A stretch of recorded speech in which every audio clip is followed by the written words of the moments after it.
Hi everybody, my name is Scott Hampton. I live in Visalia, California. It's west of Sequoia National Park, between Bakersfield and Fresno, if anybody's familiar with that area. I'm coming to you live from Hampton Woodturning Studios, right here in basically my shop out in the back. So it's good to see you all. Today's demo is on making holiday trees, Christmas trees, however you want to prefer them to. We're gonna do the first one I'm gonna do is a small ornament. It's sort of like a finial ornament with a tree on top. So let's do the first one here. Let's do overhead. So this is a 1 inch diameter dowel that you can poplar dowel that you can purchase at Lowe's or Home Depot or your favorite hardware store. They're pretty common, and they're really great for this because the color of the wood is really a really creamy white, which is great for this kind of thing, especially if you're going to paint on it. So first thing I want to do is grab a small roughing gouge here, and this roughing gouge is, there it is. I believe this one is 3/4 inch. Yes, this is a 3/4 inch roughing gouge. It's usually mainly used for pins and things like this, but when you're making ornaments, they're really, really great. So this is just to make sure everything's trued up and cleaned up, because no matter what you do, when you put a piece of wood into these long jaws like this, it's really difficult to get everything, running exactly true. So I'm going to stand back out of the way first, because this is a new piece of wood. So this one you can turn up kind of fast for this. Now, if you're more comfortable doing this, you can also bring up your tailstock here. So I'll just do that and I'm going to turn it on really slow. That way I can just find where it should be centered here.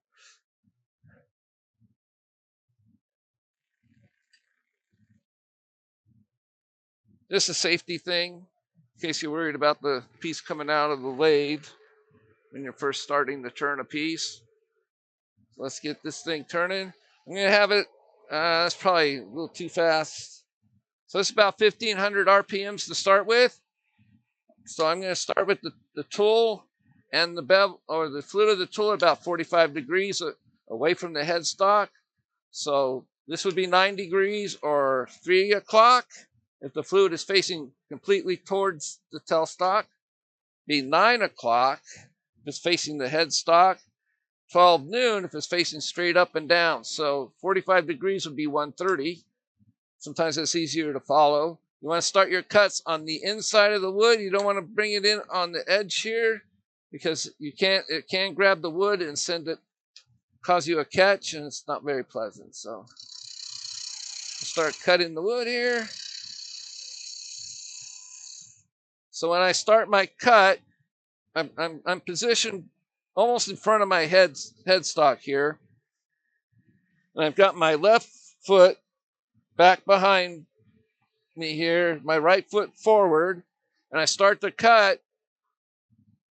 I'm on my right foot or my left foot, and as I continue going forward, instead of using my arms like this, which can be very tiring and you're not going to get a very pleasant cut, I'm going to switch over to this camera so you can see what I'm talking about. So I've got this foot, my right foot ahead, and you just want to lean forward with the cut. It's much easier, much more relaxing. You don't have to have a death grip on your tool when you're trying to do this. And you just kind of slide back and forth, just like this. Very comfortable. And when you're done with the cut, most of your weight should be on your right foot. When you start, it should be mostly on your left foot. So we just kind of move back from the original cut, and we're just going to keep working our way this way. So I kept coming out of the cut because I kept twisting my body this way.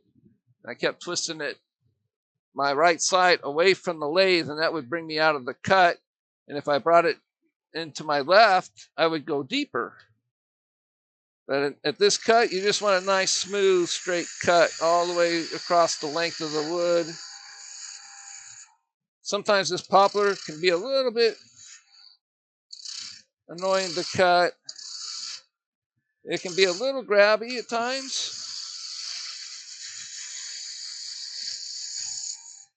And I do have some really loud speakers in here, so if you guys have a question, just you guys can go ahead and turn on your mic, and I'll do my best to stop, or I'll stop when it's safe, and I'll do my best to answer. So let's go back to the overhead. So what I want to do now is I'm just going to kind of start creating this on a taper with my roughing gouge.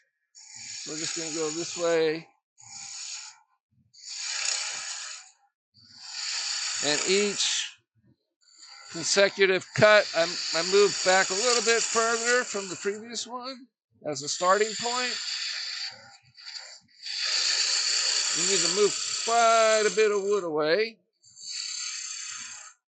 And just not, you don't want your tool to hit the threads of your live center though, so you just want to kind of back off and get to that point. That's okay though. We can stop here because we're going to put like a round bead at the bottom of this. So you don't need to go all the way to the bottom. Just going to stop there.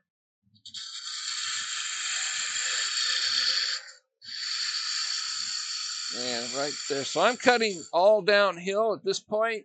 You don't want to be cutting uphill because you'll be fighting the grain and you're going to get some tear out, things like that. But what I want to do now is I'm just going to rough in this nice taper, and it's going to be thinned down to about right there. So you want to work your way down and then come back, work your way down, work your way down. Same thing with the flute. Now it's 10-30 facing the headstock for this cut. You don't need to take really deep cuts at this point.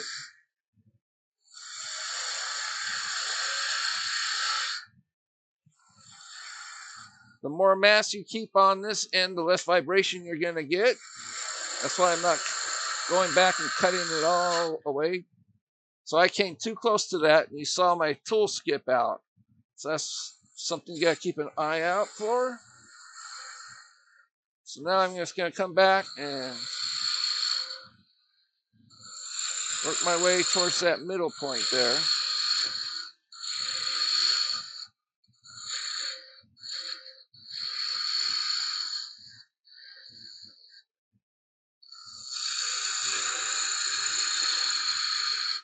And we'll come back with the spindle gouge and finish all this up because it won't be such a heavy cut like you are with this tool here.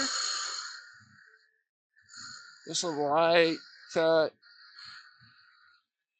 So I'm going to stop right there, and I'm going to grab a pencil. I'm just going to mark. I'm just going to grab my golden mean calipers. The golden mean is a mathematical formula that you divide measurements by. I can't remember. It's 1.6 something something. I can't quite remember, but that's what these are for. So what I want to do is I'm just going to start. We need this will be waste wood here because of the tail center in there. So there's 1/3, 1/3. So I would like that to be right here. So the thinnest part of this section of the tool should be right there. And I'm going to come up. Let's see here. So this will be the tree. And about here, there'll be a little bit of a decoration. I can go a little smaller with that. This area will be maybe a bead or a cove of some sort. But this will be the main body of the tree right here. We'll form a ball here. So we want the thinnest area right here. So I'm going to stop with that part right now because I do need that meat there. I don't want to go really thin and then try to cut that tree or that ball or this decoration. So I'm just going to leave it right there. Now at this point, I could probably take away the tailstock. I'm going to keep it there just for safety reasons. So a lot of these, when I get in the production mode, I will just forgo the tailstock and just go for it. So I want to first form that ball down here at the bottom. So I'm going to put my roughing gouge back in the rack. Don't leave your tools on your lathe bed because I've seen them fall off and people get hurt that way. I've seen some people set them right behind the spinning part and they accidentally touch the handle and it comes in and kicks that tool and right towards them, and it's not very pleasant. So I need to lower my lathe on my tool rest. Not my lathe, it's already low enough. So I'm just gonna, how do we know what the measurements are? For this, I'm just going by eye, but let's have a look. See, let's see how long this piece was to begin with coming out of the.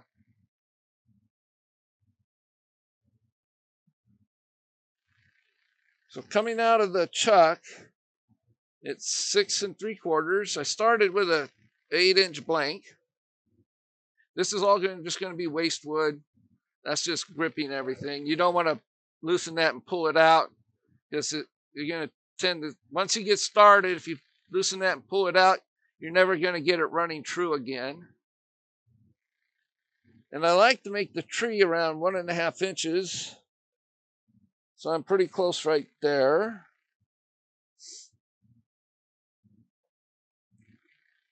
If you make the tree too long, then it looks kind of scraggly and just too, it doesn't look very full. It's just, I'll talk about that in a little bit.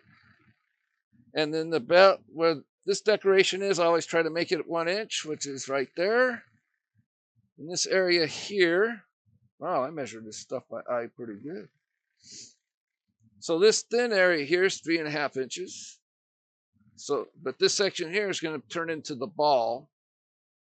And the thinnest part here, we're probably just going to move it up just a little bit, but there's going to be a small ball at the end. That's going to be probably about 1/2 inch. So the first thing I want to work on though is right here in the middle while I still have all that mass. And we can turn it down a little bit more, but I just like to get things roughed in while I still have all this wood to work with. So where is that other tool? There we are.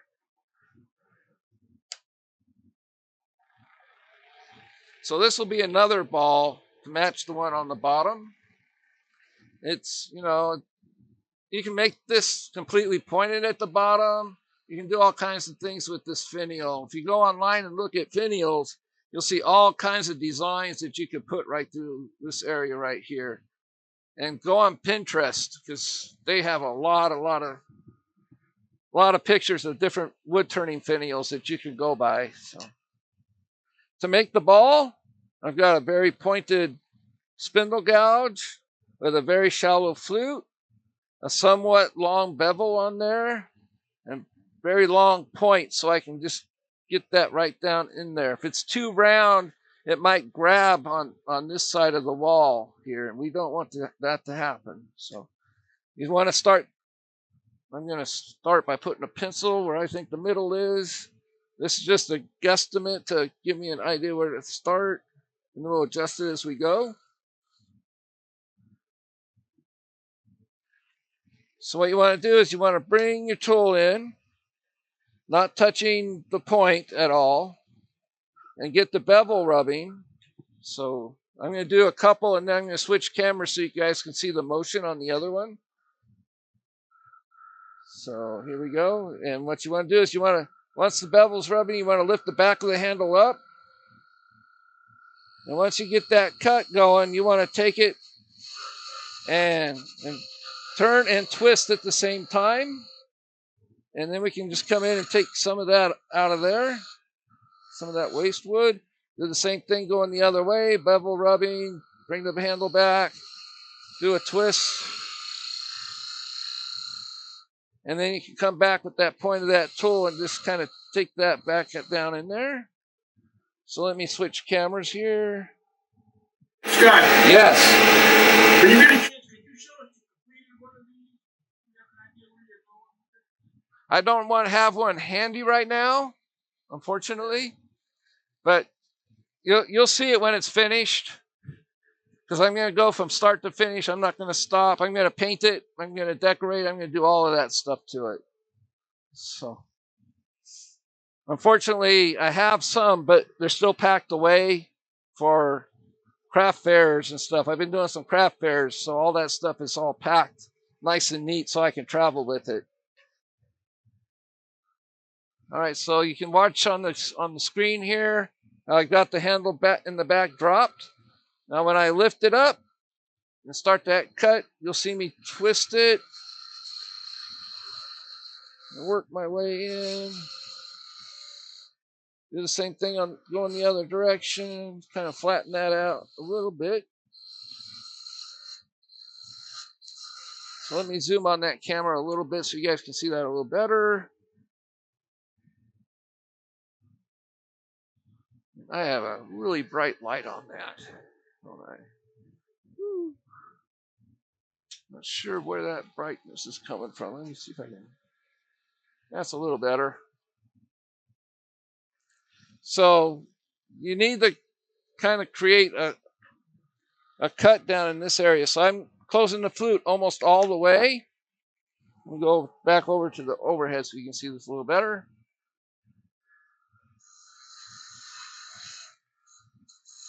And just do a couple of peeling cuts, almost like a V cut that you would do with a parting tool. Then we're going to come back and do this on this end. Open that area up a little bit more.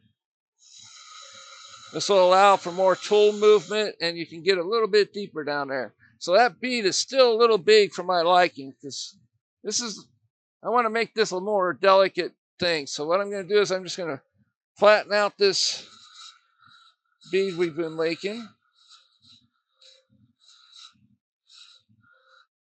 And then we can do the same thing here. So let me go back over to this one here. You guys can see that a little bit better as I twist and turn.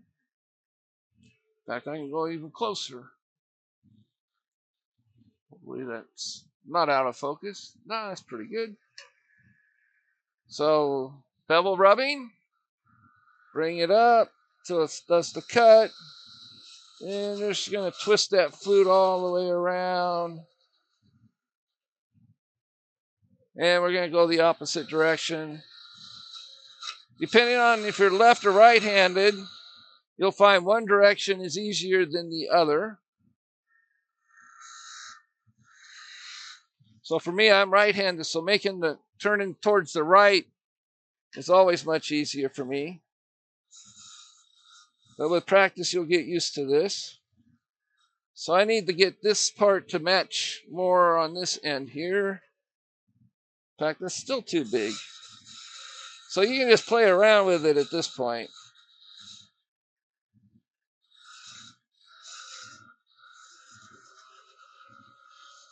So I wasn't quite getting the cut I wanted, so that's why I came back and picked it up. Now we're going to come back and go that other direction. And I'm going to start a little bit more towards the headstock because if you can see here, this side is a little more rounded than this side. So you want to just kind of a little bit deeper push in. Then we can just touch that up. Just going to clean this up. Maybe create a slight cove with it going in towards the bead. Same thing with this side. start with that point. Otherwise, it's going to escape back on you.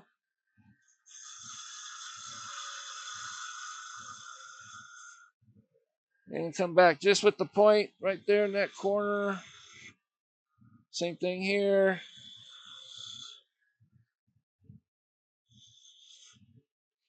And we've got a pretty good round bead there, so I'm happy with that. So this area here is going to go down a bit more. But first I want to create the bead on the bottom here. So we're just going to do the same thing. I'm going to do it a little bit faster. It's the same motion, it's just a little smaller.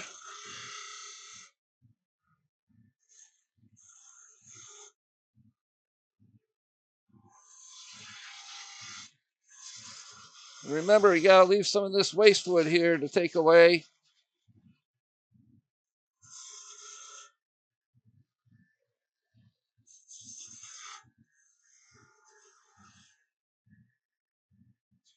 Take this down a little bit more. And when I want to clean that up, finally, I will move the tailstock away because it shouldn't be out of round. See, it's just running smooth as can be. It's not running rough or anything. It's not wobbling. I barely gently, this is barely touching that wood. It's just a safety thing. So that little point in the tail center will help hold the wood steady and keep it from coming out of the lathe in case there's a catch. So I want to start working on the tree now. So I want to decide the branches. I just like to do this by eye. It's all up to your taste and things like that. But first, so this will be the top of the tree. This branch will be a little there, and then a little bit more distance between those two. And then we can bring that out a little bit. And then this will be the bottom branch right here. So it's just going to come off of this part right here and just going to tuck itself under this one here. So you want to first start, you want to start first, not way back here, but you want to just start working from this part here. So I'm going to start with the point of the tool, bring it into the wood, and just kind of tuck that right under there. In fact, I'm going to zoom in on these cuts a little bit more because they are important.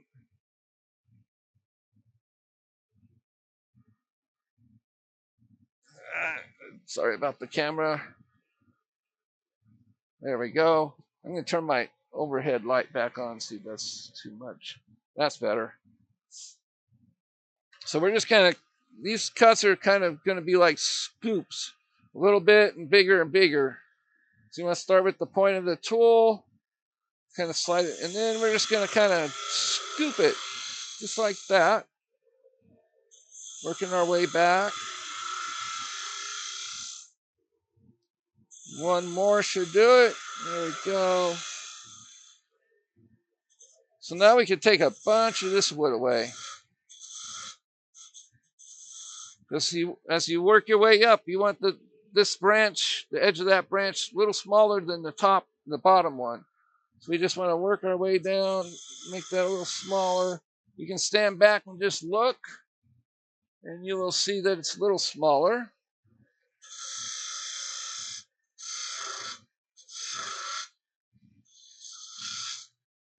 And we're going to just use the nose of the tool.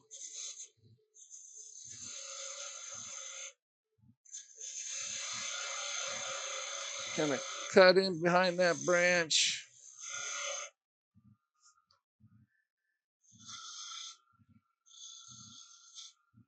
And I'm creating a bit of a cove here.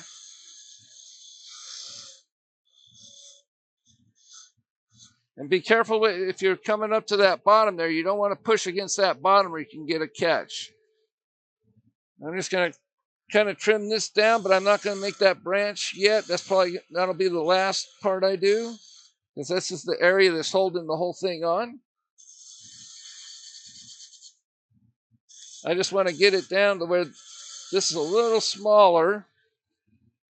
I'm going to stop right there. Okay, so now everything is roughed in. Now we can do some finishing cuts. So I'm going to grab me this. I believe it should be a 1/2 inch. Well, had it flipped around. I was doing millimeters there. Yeah, 1/2 inch spindle gouge. So I'm just going to kind of clean these little branches up first. Same thing, start with that point.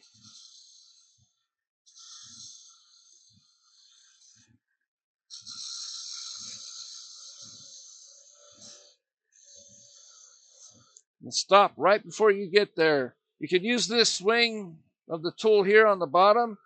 You might just tap it very, very gently just to clean up the bottom there. So now what we want to do is clean up this bead. The one good thing about poplar too, it sands up really smooth and well. So if you got some slight tool marks left behind, your sandpaper is really going to clean it up nice.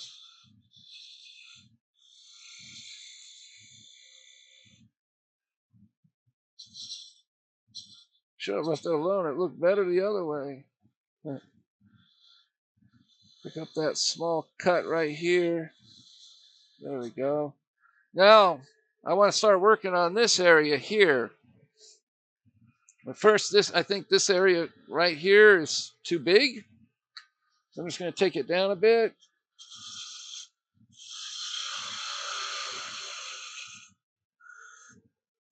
And then I'm just going to pick up that cut and do the same thing. I'm going to just do that push cut all the way in and just follow the path I made with the roughing gouge. Oh, can't see. Darn. Should have looked at my cameras. Come on, there we go. I'm just going to turn it that way so it looks better. All right. So it looks like I kind of left a lump right here. So I'm going to come back and clean that up. Pick up that cut.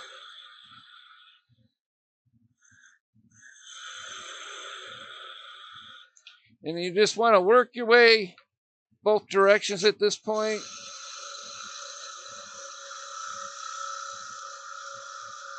Now we're going to go a little thin with it.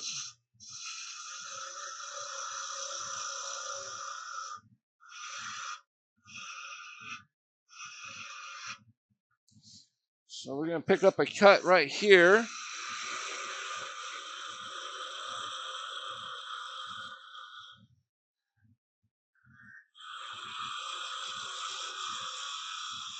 Just kind of ease it through. So that way you can tell how much wood you still need to take off. So we can start to cut back here and do a whole cut all the way down.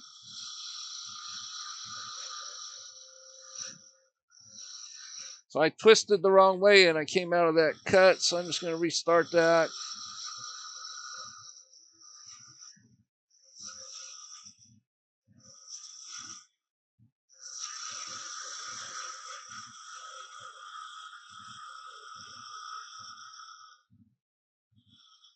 We're almost even with it.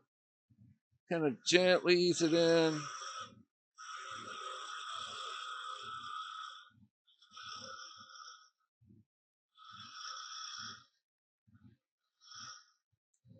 And now we got them matching right there. So there's a bit of a bump right here. So I want to take that out. So I'm going to grab me a smaller spindle gouge. And my drawer that has the small spindle gouges here. Get my old glazer spindle gouge. This one's I believe it's a 3/8. I need to keep that ruler left close to, close. Yes, 3/8. You can see the bevel is cut. I've got a double bevel on there. This is an old tool. Even with on CBM wheels, it tends to blue a little bit, even though it is hard speed still. It's Oh, right there. There we go. So I got a double bevel here. That way I'm not creating a scar by having that sharp point of that bevel there. The smaller the bevel point right in this area, the smoother and easier it is on the wood instead of this entire thing right here. So I'm just going to pick up that cut, kind of gently bring the tool in so I get some cutting action going.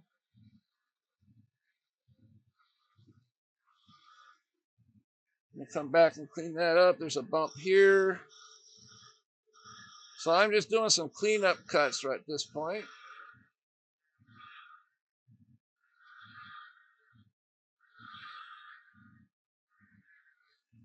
And I need to kind of pick this up.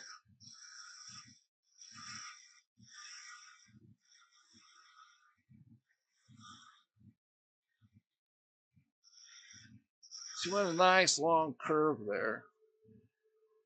Okay, so that's going to do for that tool. Let's set that one aside. And we'll come back to that other spindle gouge we're working, and we'll just kind of clean all this up.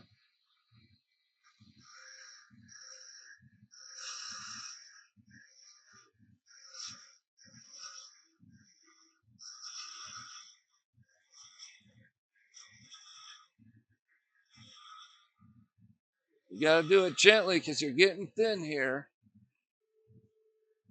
You can step back, then you can stop the lathe and feel it with your fingers and see if there's any major, yeah, right through here needs some work. I can feel it. Here's pretty good.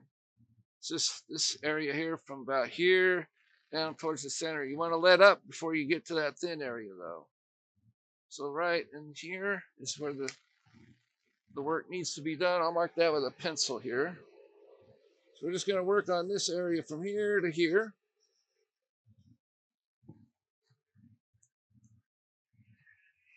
Nice easy cuts. So you want to just start, pick up the cut back right before those lines.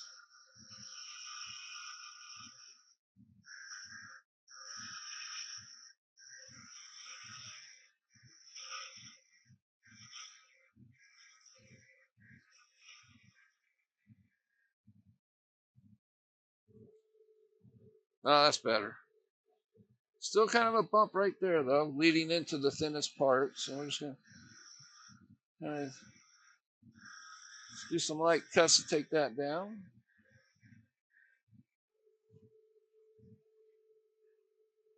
Still a little bit. Sandpaper could probably do it though.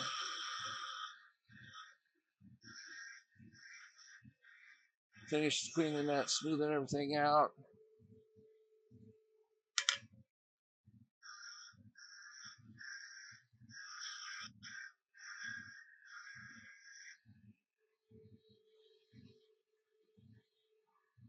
Yeah, sometimes these little coves like this, these long skinny things, take a while to get right. All right, we got it. Feels good. Sandpaper will clean up that little spot there. So right now I'm just going to hit it with the sandpaper, and then we'll finish off the top of the tree. I hate to do it, but I could probably slide this out as long as I keep that center point there just a little bit to give me a little more working room. But we'll see how it goes once I get that cut moving. So let me grab my sandpaper. All right. Because this poplar is so easy to sand, I'm just going to start with 320. You don't need to use a really heavy grit on it. So I just cut some sandpaper up. I'm going to zoom this out a little bit here. You guys don't need to see me. So we want to move that over there. Turn the lathe down a little bit. We're just going to fold this into thirds. And we're just going to start cleaning this up.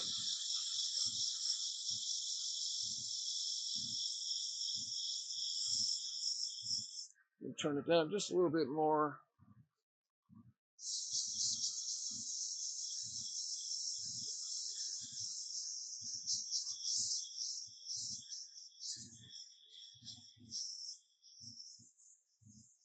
looks like it's gotten rid of any tool marks that might have been left behind. Let's have a look and a feel. Yes, very, very nice. So this area right here needs a little bit of a sharper detail as this one does. Kind of rounded over a little too much, so I'm going to come back in with my tool, my very sharp pointed spindle gouge here, and I'm just going to ease it in. Speed up the lathe again. The flute is pretty much closed towards the tailstock at 3 o'clock. And I'm going to do the same thing on this one here. Not enough angle, so I need to bring the tool rest over just a little bit closer. There we go. Lighten up the cut as I get down towards the bottom.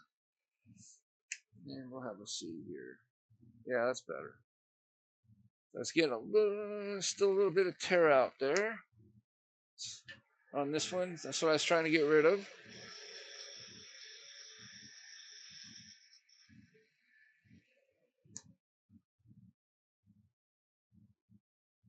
Right, it's gone. So I can go a little bit deeper there. It's not quite deep enough for my taste anyway.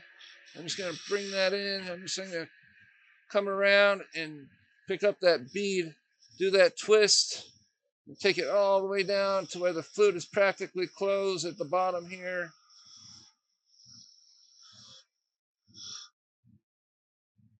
And we'll kind of clean that bead up a little bit using the point of the tool. This looks a little flat right through this section, so I just want to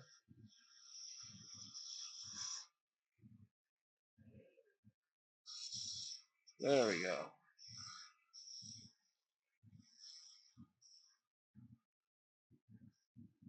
And we'll use the sandpaper to clean up a bunch of that.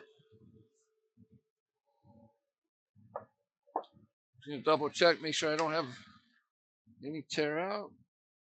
Tear out on the branches. Oh, there's just a little bit. I can come back and clean that up though. So let's turn down the lathe, move the tailstock or the tail center out of the way, and we'll turn it up a little bit more higher than that. About 500 RPMs is good for this. So we're just going to fold that sandpaper in half, nice and crisp edge there, and we can get it right down in there, in that corner. Kind of use the sandpaper to finish shaping the bead. And once we get most of the rest of this sanded up, I'm going to move the tailstock away and finish that bead off. Plus, we're going to work on the branch before I do that, though. So that's going to need all that extra wood down here to support it. All right, so we can come back in here, clean this bead up.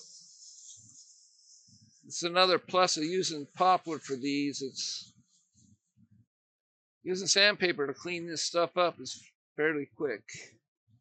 This is just 320. If I was to use 240 or something, it would go quicker. But I find that using the lower grits means I still have to sand with 320 or 400, and if I start with just 300 on the poplar, I don't need to do all those other grits. This poplar takes the sanding very well. So I'm just going to flip this over because we are getting used up on that corner. Use a fresh part of the sandpaper. There we go. That's much better. Clean this area up here. That will be painted green.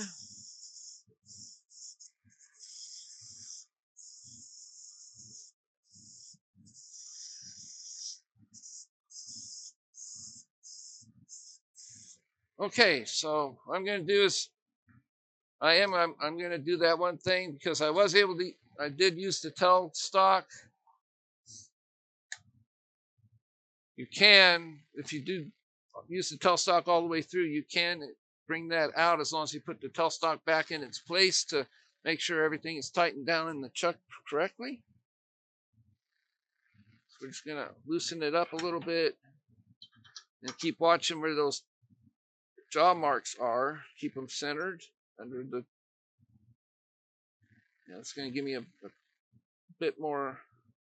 I wouldn't go any further than halfway out, so I'm just gonna tuck it back in just a little bit more. There we go.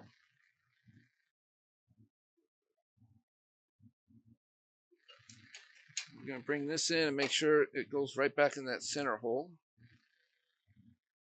There we go. And let's turn the lathe all the way down, and then we're going to turn it like this. We'll back off the tail center. And it's wobbling just a little bit. That's what I was afraid of. But what I've got, I'm going to switch points in my tail center. I'm going to use one of Cindy Gross's fine points. Doing this. All right, where did that piece of wood go? And if you've ever popped out the points of your tail centers and they end up on the ground, it's never a pleasant thing. So what I've done is I just got an old piece of dowel and drilled a hole large enough for the threads of my tail center to fit in. That way I could use my knockout bar, pop that out, and you never lose your points. They're right there in there. I was one of those people that get frustrated all the time because I would accidentally knock a point off into the sawdust and the shavings, and it's like, man. So I gotta get this big powerful magnet and search everything. All right, so here's Cindy's points here. I'm just gonna get the long point. This will allow me to get right down in there just like that and finish off that circle there. And get everything trued up. So pop that into my tail center.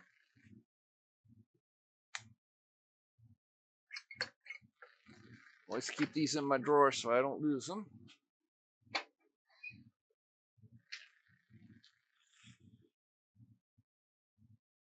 And just very gently put it in there for now. Turn the lathe on slow. See how true it's running? It's pretty close since I moved it out anyway. And I'm not going to turn it at real high speed at this point. I don't need to do that.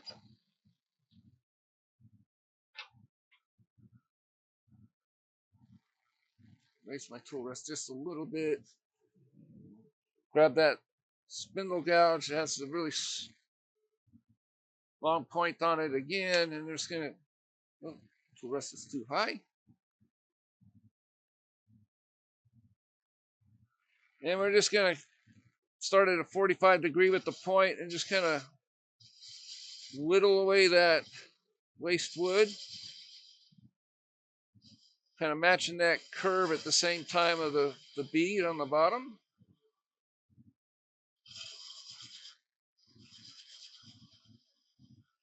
We can take it all the way down to there.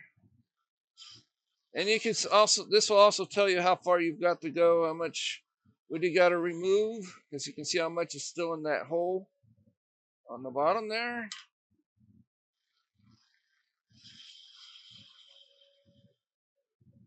And it seems like it's going too deep. You can loosen it up just a little bit. You can also make the bead on the bottom a little smaller. Let's do that. I'm going to turn it up a little bit. So I'm going to flatten this section out.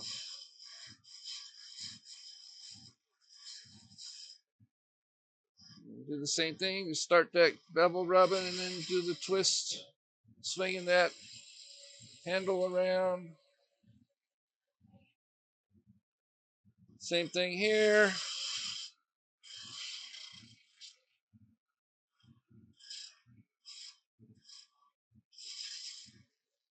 And now we just need to go straight down in there.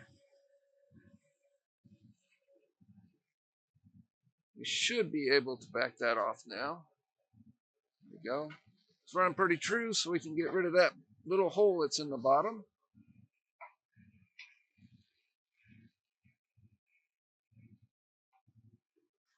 Back this off a little bit. Give me a little more working room. Too high. All right, so start with that point. Just do some gentle cuts. You just want to get rid of that little hole that's in the bottom there. And there it goes.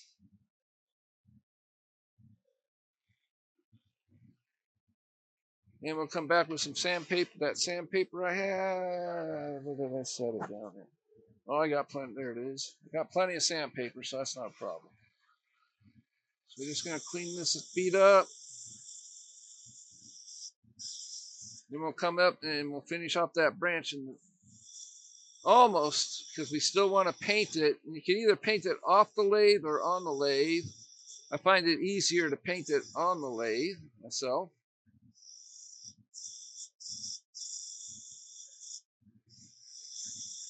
Just going to paint it with some acrylic paints, and I'm going to use some puff paints to create some ornaments on it.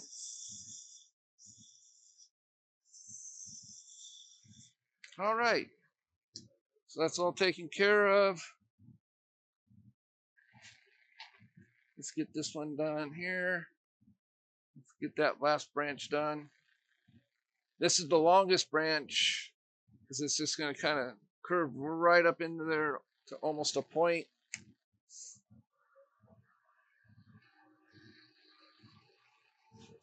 So that's too high.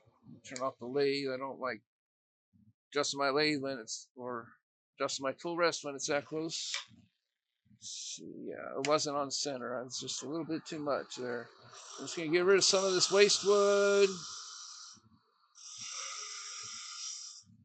So the same thing before. So I need to take this down just a little bit.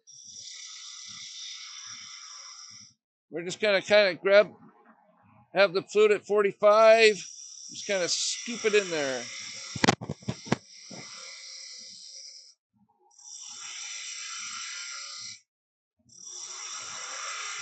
Working your way towards the bottom here as you get more narrow at the top. And then we're just going to scoop out a curve there.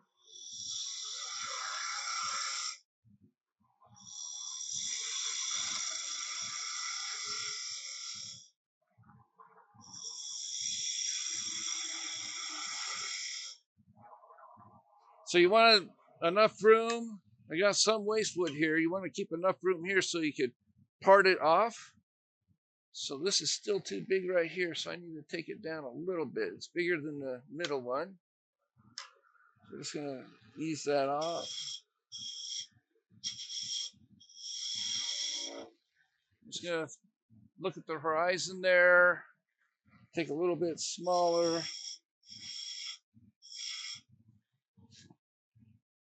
There we go.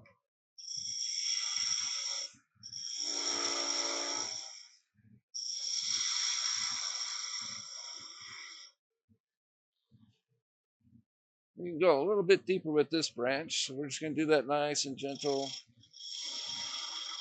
Didn't quite go as deep as the bottom one.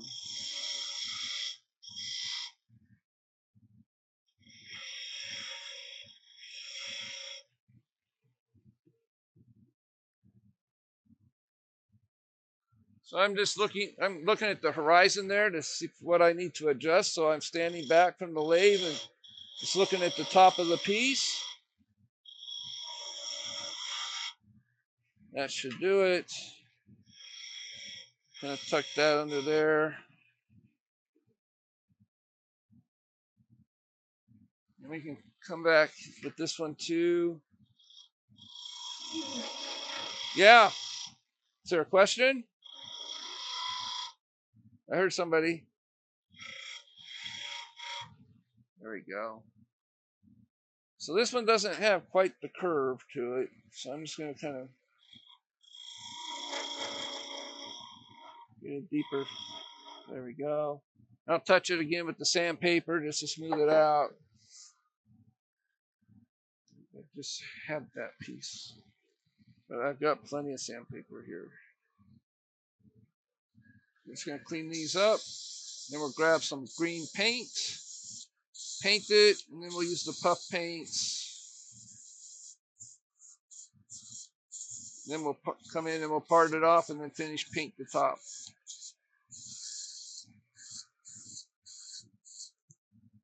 You saw a little bit of looks like a little bit of a bump right here in this bead. Yeah, I just want to clean that up a little bit here.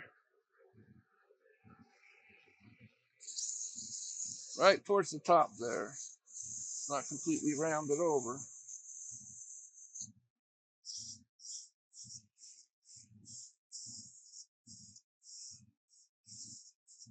So I'll decide whether I want to paint the bottom bead red and this one too, and then the green. That always looks kind of fun. You can leave them plain just like this if you choose. Some people like that. I've actually sold a lot of them plain, and people like to take them home and decorate them themselves. So I always, at my craft shows, I leave them a choice. Sometimes the kids like to go home and do their own craft thing on them, which is always a fun thing to do. All right, so I've got me a right size brush for this part. And this, having the lathe, doing this with the lathe, it's going to allow me to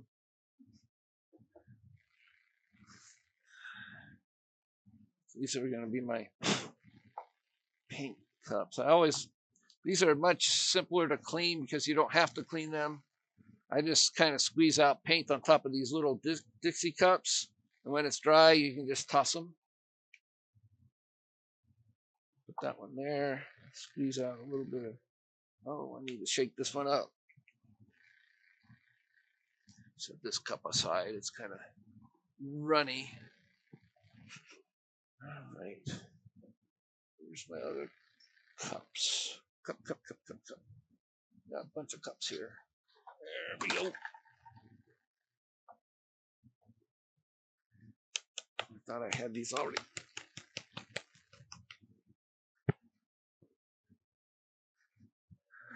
Let's see how. Got that one that had the running stuff and see if I don't waste another cup. There we go. Now we got paint. Sometimes when they're sitting around a while, all the pigments will float to the bottom. So for this, I can just turn the lathe on really slow. It's like that. Just some paint on the brush here and just kind of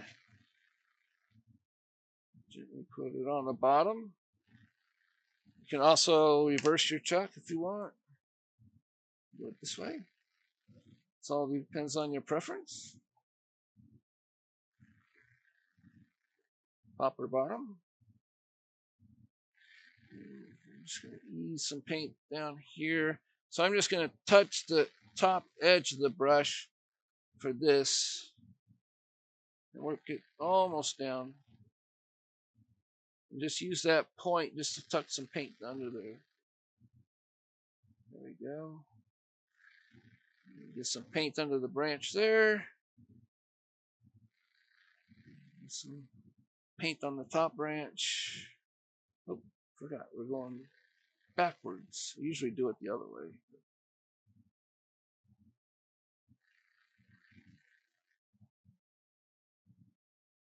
There we go. Make sure you got everything's good and covered. One coat is enough.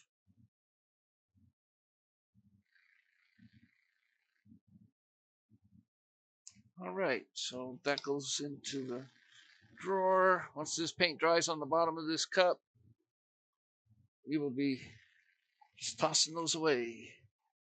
Find it easier to do that than cleaning those paint trays that have the little holes in them that you fill with the paint. And you got to clean that whole thing out. So we're going to add some red. to this and to both of the beads. Then I'll use my heat gun just to dry it a little faster. We're going to use a different size brush for this. This will let me get down, well, not a brown brush. That one was round. I just need a small flat brush here.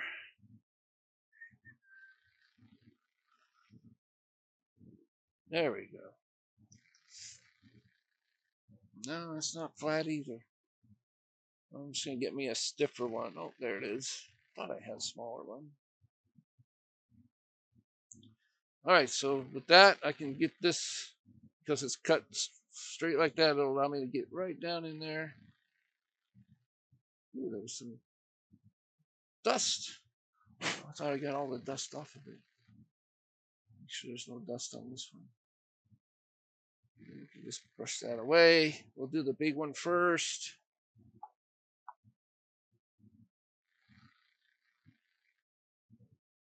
A little bit more than that. And just get almost down to there. And then we're just going to kind of put some right on the tip of the brush. Just gently kind of just work its way down into that corner. Fill that in. There's no wood showing. Do the same thing for the other side. Just kind of push the paint down into that corner. And you can bring it out. Get rid of any swirls we might have caused, because it is a small brush. Just kind of smooth everything out. So I'm just going to put a little more paint right here. Cover up a little bit of a swirl that happened. So there is a little bit of white left right there of the wood. So just tap the corner of the brush. Push it in there. Get rid of that white. There we go. Now we're going to do the same thing for the bottom. Always rest my hand on the headstock here and act like a support.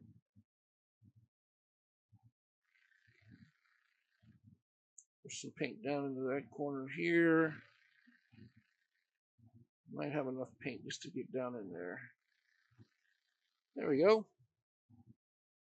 Set this cup aside. Now I'll dry it real quick with these two. I'm going to set the cup of water out of the way so I don't spill it. It's never a good thing.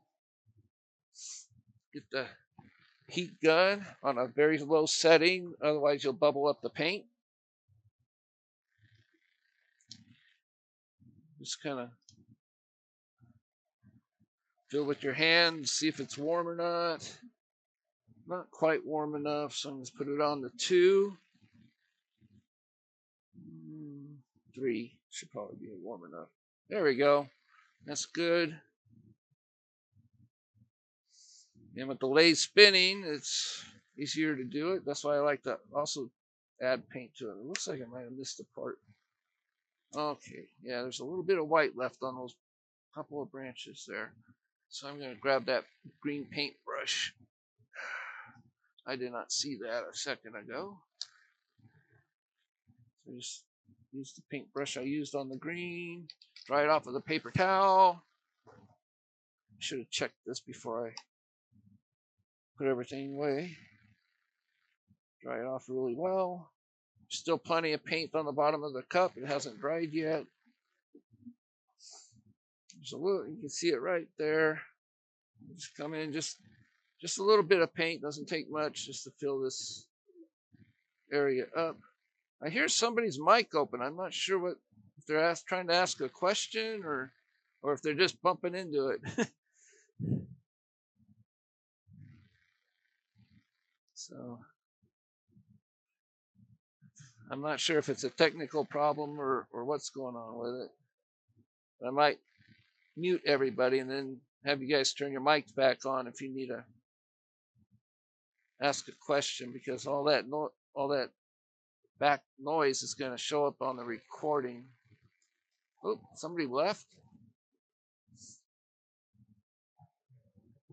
Okay, now we got all that filled in. I can take it to the heat gun again. Doesn't take long to get it hot or dry.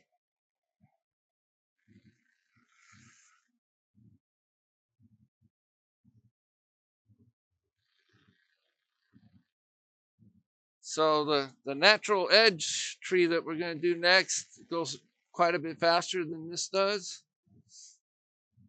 It's a real simple, just some push cuts, create some branches. They sure do come out pretty.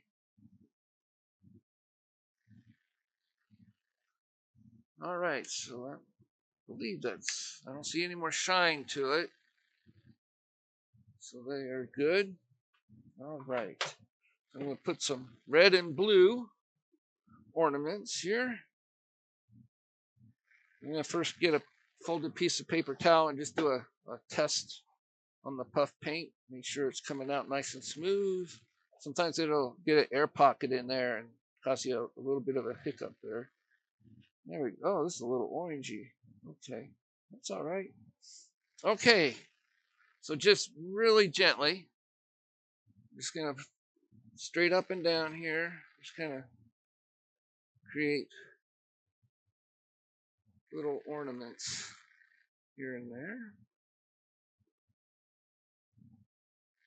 And you can see how it's a 3D. You can see how, if you look at the top of the pieces I'm turning it, you see how these, and they'll stay that way. They'll all dry that way. And they will adhere to this wood and paint, the acrylic paint, really, really well. I don't know if it's you or me, but can you focus anymore on that? I can probably zoom in on it a little more. That might help. It's a little blurry. Yeah, yeah, there we go. Is that better? Yeah. Yeah, this camera's I can see it here. It's not really out of, well, let's see if I can get it to focus better. Put my hand in there. Sometimes that helps. But you can see how these are standing out like little ornaments. Oh, yeah. That's what the puff paint does. Oh, that one's a little too big, but wasn't watching what I was doing. Okay, so that's enough of the orangish red. So I always want to put the lid back on these. So now I got my blue here. I'm just going to do a test squeeze and make sure there's no air in it. So this one's a little easier to push.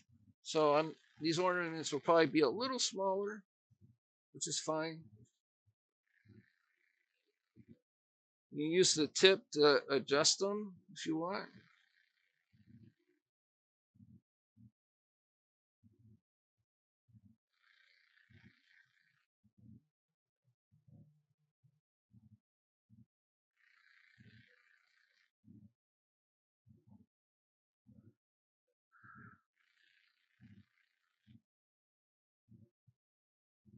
I should have maybe done this after I turn this.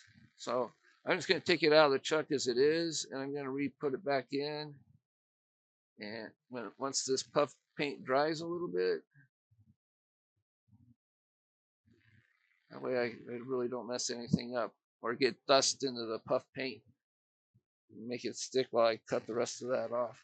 I should have waited. Always forget about that. Still early in the year. Grab that very long and narrow parting tool that I have. Where's that little? Get this down in there. A little skew chisel.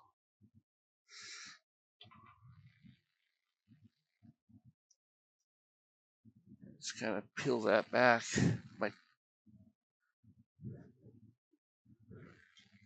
Use this. It's a little high. This is one of those little things you get in a pin turning kit. So they come in handy. Yeah, Even if you don't turn pins, keep those tools.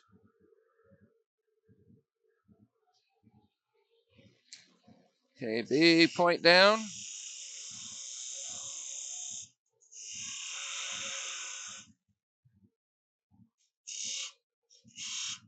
Kind of making some V cuts here with it.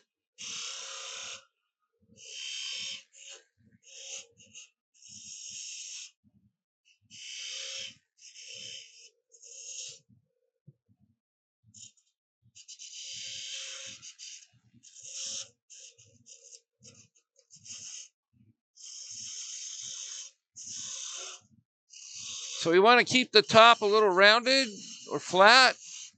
You want to put a screw eye in it to be able to hang it on your tree. So I'm going to grab me my small parting tool here and finish that off.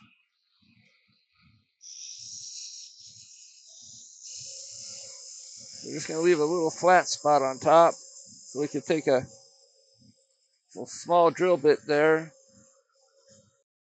Well, first I would take some sandpaper and round this over a bit, and then I would paint it. Then I would get my